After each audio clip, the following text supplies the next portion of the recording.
Movie की starting Gangubai Kathiawadi के title को दिखाते हुए शुरू होती है। अब हमें एक लड़की को दिखाया जाता है जिसे किसी सेठ के साथ सोने के लिए तैयार किया जा रहा होता है। अब और औरतें उससे कहती हैं कि तुम्हें सेठ के सामने ज्यादा कुछ नहीं बोलना है और वहाँ पर तुम्हें सिर्फ चुपचाप रहना है। अब वहाँ पर एक सेठ आता है जो कि उस लड़की के साथ जबरदस्ती करने लगता है और उसकी चीखों के साथ ये सीन कट होता है। अब हमें काठियावाड़ी का एरिया दिखाया जाता है जो कि एक रेड लाइट एरिया था। अब हमें काठियावाड़ी के अंदर का सीन दिखाया जाता है जहाँ पर जहाँ पर एक औरत रश्मिका बाई से कहती है कि वो 14 साल की लड़की है और उसके साथ तुम कितनी जबरदस्ती करोगी और अगर इसी जबरदस्ती के बीच उस लड़की को कुछ हो गया तो तुम्हें पुलिस पकड़ के ले जाएगी। अब वो औरत रश्मिका बाई को सजेस्ट करती है कि तुम गंगू बाई को बुला लो। अब हमें अगले सीन में एक कार दिखाई देती है जिसमें से आलिया भट्ट को दिखाया जाता है जो कि इस मूवी में गंगा बाई का कैरेक्टर निभा रही होती है। गंगू बाई रश्मिका बाई के पास जाती है जहाँ पर रश्मिका बाई गंगूबाई से कहती है कि पहले ही धंधा ठप पड़ा है और ऊपर से ये लड़की ने नाक में दम कर रखा है। अब गंगूबाई उस 14 साल की लड़की के पास जाती है जहाँ पर गंगूबाई रश्मिका बाई से कहती है कि तुम दरवाजा बंद कर यहाँ से जाओ। रश्मिका बाई के जाने के बाद गंगूबाई उस लड़की को समझाने लगती है। अब गंगूबाई उस लड़की से उसका नाम पूछती है जहाँ पर वो लड़की उसे मधु नाम बताती है। गंगूबाई मधु से कहती है कि एक बार अगर कोई लड़की कमाटीपुरा की गलियों में आ जाती है तो उसके पास और कोई दूसरा दरवाजा नहीं खुलता। जहाँ पर गंगूबाई उससे यह भी कहती है कि एक लड़की तुम्हारी तरह ही यहाँ से भाग गई थी। जैसे ही वो अपने घर वालों के पास पहुंची तो उसके घर वालों ने उसे फांसी पर लटका दिया। अब गंगूबाई मधु से उसके गांव का नाम पूछने के बाद अपने गांव का नाम बताते हुए कि मेरे गांव का नाम काठियावाड़ी है। अब हमें फ्लैशबैक का सीन दिखाया जाता है जहां पर गंगूबाई डांस कर रही होती है। डांस करने के बाद वह अपने लवर से मिलती है। गंगूबाई का लवर उसे मिलता है और उसे बॉम्बे का टिकट दिखाता है जिसे देखकर गंगूबाई काफी खुश हो जाती है। अब गंगूबाई का लवर उसे यह भी कहता है कि मैंने बॉम्बे में एक फिल्म में तुम्हारे लिए हीरोइन का काम की बात की है। अब गंगूबाई अपने पापा को बताने के लिए जाती है कि वो मुंबई जा रही है जहाँ पर उसका लवर उसे रोक लेता है और उसे कहता है कि तुम्हारे पापा हमें इन सब चीज़ों के लिए अलाउ नहीं करेंगे। अब वो दोनों अपने घर छोड़कर ट्रेन में बैठकर जा रहे होते हैं। अब गंगूबाई का लवर उसे एक घर में लेके आता है जहाँ पर उसका लवर उसे कहता है कि ये मेरे मौसी का घर है और उसका लवर उसकी मौसी का नाम सीमा बताता है। अब गंगूबाई को वहाँ पर कुछ भी अच्छा नहीं लग रहा था। तभी उसका लवर कहता है कि मैं मौसी और फिल्म प्रोड्यूसर से मिलके तुम्हारे पास आता हूँ और उसे बाहर बैठाकर वह अपनी मौसी से मिलने चले जाता है। अब गंगूबाई को दो लोग ऐसे ही देखने लगते हैं जिससे कि वो डर कर वापस अपनी लवर के पास जाती है। अब वह जैसे अंदर जाती है तो उसे अपना लवर दिखाई नहीं देता और उसे एक औरत दिखाई देती है जो उससे कहती है कि मैं तुम्हारी मौसी हूँ, सीमा मौसी। फिर जब गंगूबाई उससे पूछती है कि रमीक कहाँ है, उसके लवर का नाम रमीक था। अब उसकी मौसी सीमा मौसी उससे कहती है कि सामने वाले रूम में रमीक अपना सामान रख रहा है। अब जैसे ही गंगूबाई उस रूम के अंदर जाती है उस रूम के दोनों दरवाजे बंद हो जाते हैं और वो बहुत चीखती है और चिल्लाती है लेकिन वहाँ उसकी मदद करने के लिए कोई भी नहीं आता। अब हमें अगले दिन का सीन दिखाया जाता है जहाँ पर जो उसकी मौसी थी वही काठियावाड़ी के कोटे की हेड होती है और अब वो गंगू को पानी पीने के लिए देती है जिस पर गंगू पानी नहीं पीती और अब गंगू को करीबन उस कमरे में बंद हुए 2 या 3 दिन हो जाते हैं। अब उसे सब कुछ समझ आ जाता है कि उसके पास अब और कोई रास्ता नहीं है। अब वह भी वही करने लगती है जो कि वहाँ की सारी औरतें करती थी। अब वहाँ पर एक सेठ आता है जो कि गंगा को सेलेक्ट कर लेता है। शाम को जब उन सब की हेड उन्हें पैसे देने के लिए आती है तो गंगा कहती है कि मुझे सेठ ने नया नाम दिया है, वो है गंगाबाई और सेठ ने मुझसे यह भी कहा है कि तुम इस शहर पे एक दिन जरूर राज करोगी। उन पैसों को लेते हुए उन्हें जला देती है और ये कहती है कि अब पुरानी गंगा मर चुकी है। अब हमें अगले दिन का सीन दिखाया जाता है जहाँ पर गंगा अपनी मौसी सीमा मौसी से कहती है कि सब ऑफिस और दफ्तर में छुट्टी होती है तो हमारी छुट्टी भी होनी चाहिए, जिस पर वो एक दिन की छुट्टी कर कर सभी औरतों के साथ मूवी देखने जाती है। अब जैसे ही गंगाबाई और उसकी साथी औरतें मूवी देखने के लिए जाती हैं वहाँ पर एक लड़का गंगाबाई को परेशान करता है जिसको गंगाबाई काफी बुरी तरह धोकर मूवी देखने चले जाती है। अब मूवी देखने के बाद गंगाबाई और उसकी साथी वापिस आ जाती है जहाँ पर उन्हीं की एक साथी गंगाबाई से कहती है कि मुझे लिखना नहीं आता तो तुम ही मेरे पापा को लेटर लिख दो। अब ये बात सुनते ही गंगा और उसकी सभी साथी भावुक हो जाती है और उन सभी को अपनी फैमिली की याद आती है। अब अगले दिन सुबह 4 बजे ये एक बंदा कोटे पे आ जाता है और गंगाबाई के बारे में पूछने लगता है, जिस पर वो कहता है कि मैं गंगाबाई को दुगने पैसे दूंगा। जहाँ पर उसकी सीमा मौसी मान जाती है और गंगाबाई को जगाने के लिए चली जाती है। अब गंगाबाई उठ के उस आदमी के साथ रूम में अंदर चली जाती है। अब जैसे ही वो रूम के अंदर जाती है, वो व्यक्ति गंगा के साथ बहुत बुरी तरह पेश आने लगता है, उसे मारने लगता है और उसके मुंह को पकड़ के दीवार में जोर से मारता है, जिससे कि उसका चेहरा काफी खराब हो जाता है। अब गंगाबाई के चिल्लाने के कारण उसकी मौसी और सभी औरतें उस दरवाजे के सामने आ जाती है, जिसके अंदर सीमा और वो व्यक्ति था। अब हमें हॉस्पिटल का सीन दिखाया जाता है, जहाँ पर गंगूबाई के जख्मों में इलाज करने के लिए उसे लाया होता है। अब यहाँ पर उनकी सीमा मौसी गंगूबाई से कहती है कि जैसे मिलिट्री में फौजी को गोली लगने का रिस्क होता है, हमारे धंधे में भी 1-2 ग्राहक ऐसे आ जाते हैं जो कि हमसे जानवरों की तरह पेश आते हैं। अब गंगा की दोस्त उसे कहती है कि जो व्यक्ति ने तुम्हारे साथ जबरदस्ती की थी वो एक लाला का आदमी है। अब वो लाला के बारे में बताने लगती है। वो कहती है कि लाला मन का सच्चा, सबको इंसाफ दिलाने वाला है। अब हमें इस मूवी के एक और कैरेक्टर को दिखाया जाता है, जो कि होता है लाला, जिसको इस मूवी में अजय देवगन ने रोल किया है। अब अगले दिन गंगाबाई लाला के पास चली जाती है, जब लाला नमाज पढ़ने के लिए जा रहे होते हैं। अब गंगाबाई उनसे कहती है कि मुझे इंसाफ चाहिए। अब लाला उनसे कहते हैं कि तुम ऊपर चलो, मैं नमाज पढ़ के आता हूँ। अब गंगूबाई लाला से कहती है कि धंधा तो धर्म होता है और अगर कोई धर्म के खिलाफ जाए तो। अब इस पर लाला कहते हैं तो इसका अंजाम तो खुदा ही तय करते हैं। अब गंगूबाई अपना कट दिखाती है, जो कि उस व्यक्ति ने गंगूबाई के शरीर पे दिया था। अब इसे देखकर लाला काफी शौक हो जाता है।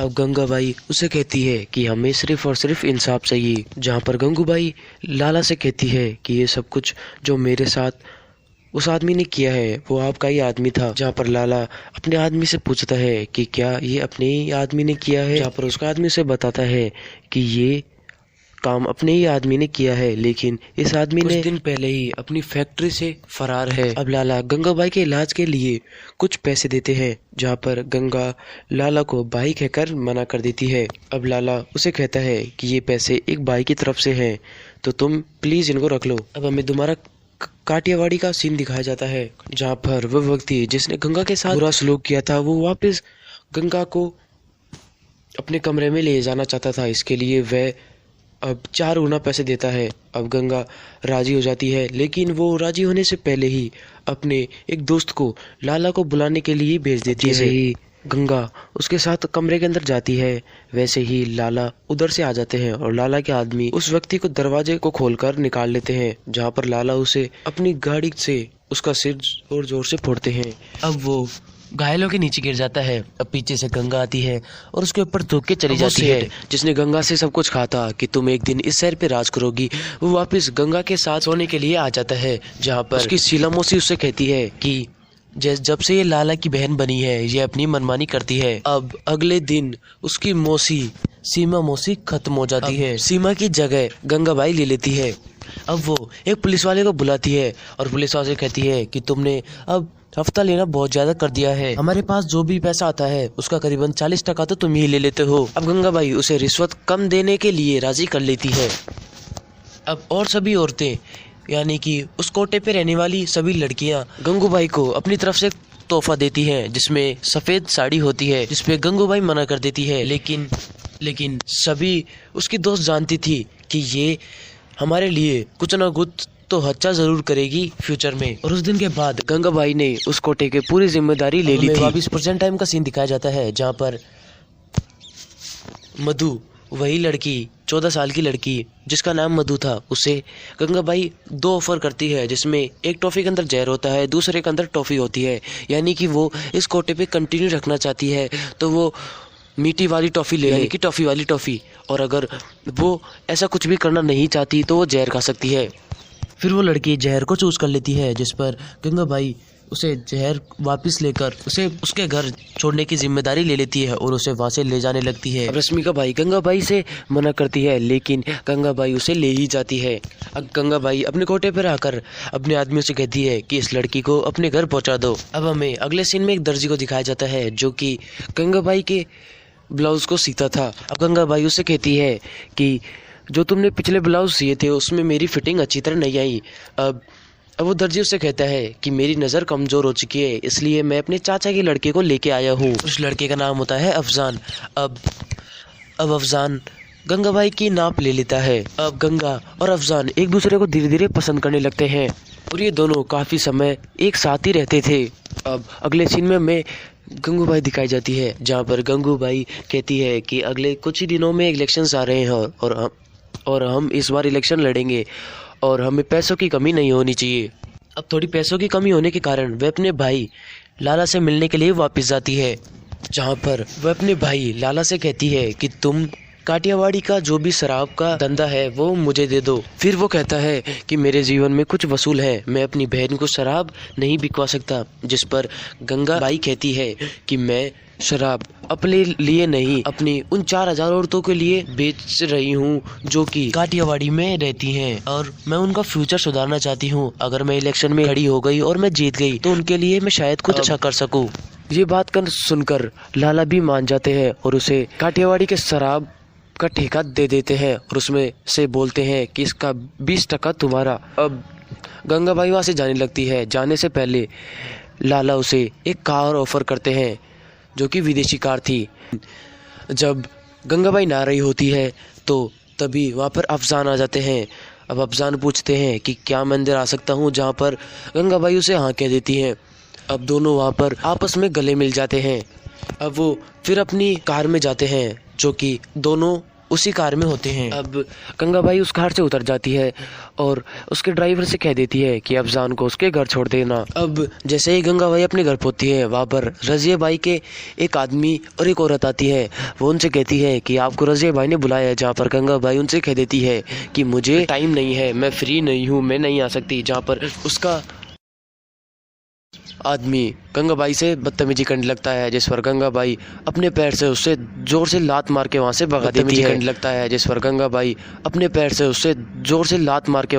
देती है। अब अगले दिन गंगाबाई के घर पे रेड पड़ जाती है और वो पुलिस ने रेड शराब का पता करने के लिए डाली गई थी कि शायद गंगा के घर से शराब मिल सके, क्योंकि इलेक्शन का टाइम था और रेड पड़ सकती थी। गंगा को ये सब कुछ पता था पहले ही, इसलिए उसने शराब को छुपा दिया था। अब गंगा का एक आदमी जो कि पुलिस में था वो उससे कहता है कि ये सब कुछ राजिया बाई का ही किया धरा है। अब पुलिस वाला गंगाबाई को सजेस्ट करता है कि आप एक बार जाकर राजिया बाई से मिल ले।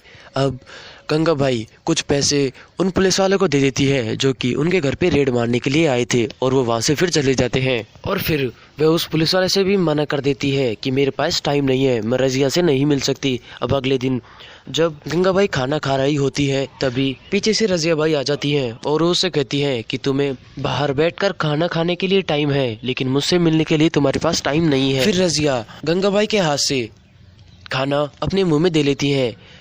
फिर गंगाबाई अपने हाथ को पुचवाकर खाना वापस खाना लगती है, लेकिन तभी रजिया गंगाबाई के खाने में शराब डाल देती है।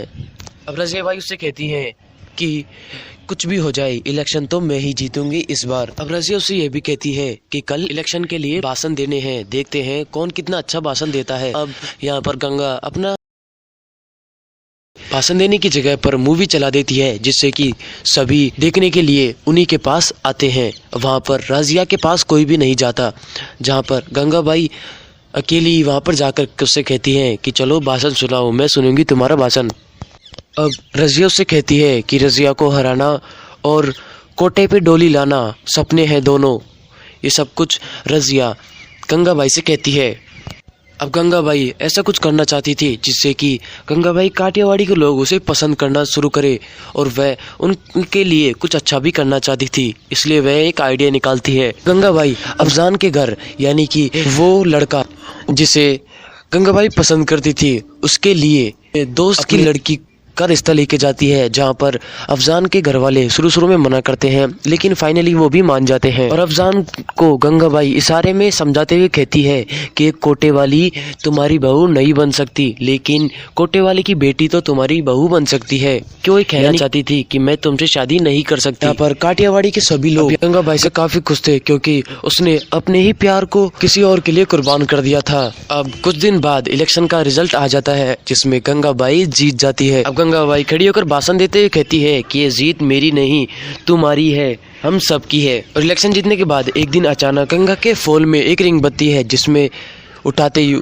उसकी माँ बोलती है। और उसकी माँ से बात करते करते वो काफी भावुक हो जाती है, क्योंकि उसने करीबन 12 साल बाद अपनी माँ से बात की थी। अब कुछ दिनों बाद नवरात्रि थी। वो सोचते हैं कि हम फैमिली के साथ तो नवरात्रि नहीं बना सकते, लेकिन अब अम्मी एक दूसरे की फैमिली है और वो नवरात्रि को काफ़ी धूमधाम से मनाते हैं। अगले सिनेमा में दिखाया जाता है कि गंगाबाई और लाला और दो और व्यक्ति गंगाबाई से मिलने के लिए आते हैं, जहाँ पर वो गंगाबाई से कहते हैं कि हम जो स्कूल तुम्हारे कोटे के पीछे है, उसके बच्चों पर काफी बुरा असर पड़ रहा है, इसलिए तुम्हें अपनी जगह खाली करनी पड़ेगी। और ये बात सुनते ही लाला उस व्यक्ति की शर्ट फाड़ देता है उस व्यक्ति की शर्ट फाड़ देता है और कहता है कि अगर तुम्हें अपने कोई घर से निकाले तो कैसा फील होगा। लाला को वो कहता है कि लाला को घर बसाना पसंद है, उजाड़ना नहीं। गंगाबाई पर केस कर दिया जाता है कि अगर उसे अपनी जगह को खाली करनी होगी, क्योंकि उसके पीछे स्कूल था और कोटे के चक्कर में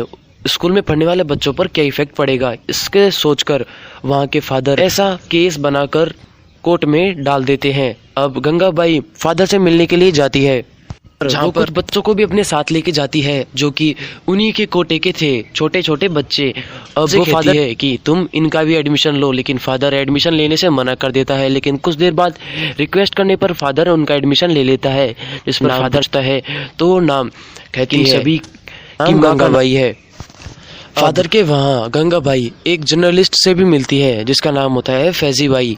अब गंगाबाई जर्नलिस्ट से कहती है कि तुम हमारे कोटे पे आना, तुम्हें जवानी और कहानी दोनों मिलेंगी।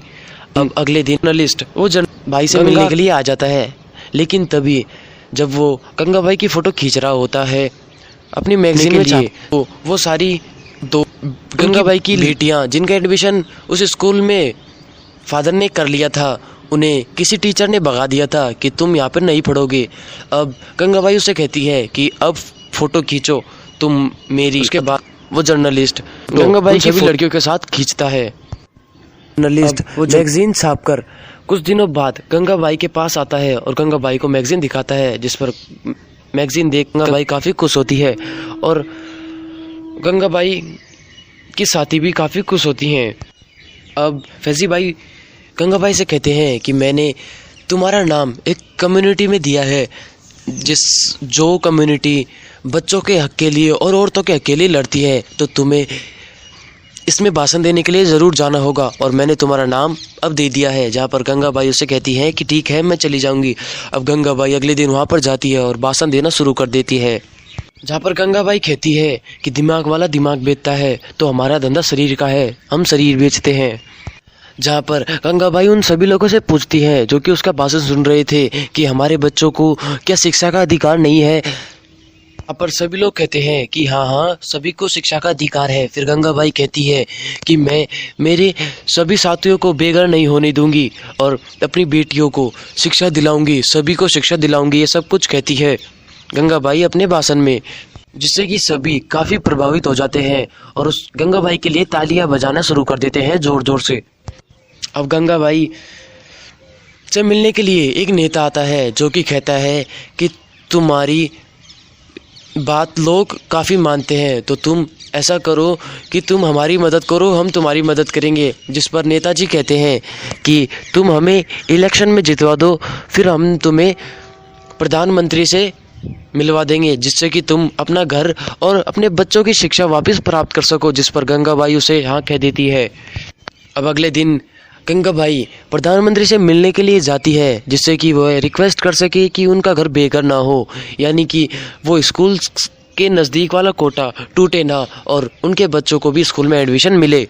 उनके हक के लिए वह जाती है रिक्वेस्ट करने के लिए प्रधानमंत्री से। अब गंगाबाई प्रधानमंत्री के पास पहुंच जाती है, जहां पर गंगाबाई प्रधानमंत्री से कहती हैं कि हमें भी शिक्षा का अधिकार है, हमें भी शिक्षा मिलनी चाहिए।